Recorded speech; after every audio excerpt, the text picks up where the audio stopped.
আমার YouTube channel এই astro guide চ্যানেলটাকে যদি আপনারা লাইক করে সাবস্ক্রাইব করে বেল আইকনে ক্লিক করে দেন, তাহলে আমার এই প্রোগ্রামগুলো আপনাদের কাছে পৌঁছতে থাকবে। যখনই আমি প্রোগ্রামগুলো আপলোড করব আপনাদের কাছে পৌঁছে যাবে। আবার যারা ফেসবুকে দেখছেন, আমার ফেসবুক আইডি শ্রী দিবাকর, আপনারা যদি আমাকে ফ্রেন্ড রিকোয়েস্ট পাঠান তাহলে আমি অ্যাকসেপ্ট করে নেব।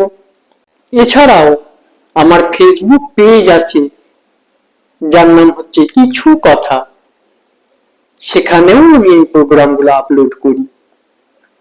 যদি আমার প্রোগ্রামগুলো ভালো লাগে তাহলে অবশ্যই লাইক করবেন এবং শেয়ার করে আরো 10 জনের মাঝখানে পাঠিয়ে দেবেন, আরো 10 জনকে জানার সুযোগ করে দেবেন এবং আমাকেও আরো 10 জনের মাঝখানে পৌঁছে দেবেন। তা আজকের মতো এখানে থাক, আবার নেক্সট প্রোগ্রাম নিয়ে আমি হাজির হব। সবাই সুখে থাকবেন, শান্তিতে থাকবেন, আনন্দে থাকবেন, ভগবানের কাছে এই প্রার্থনাই আমি করি।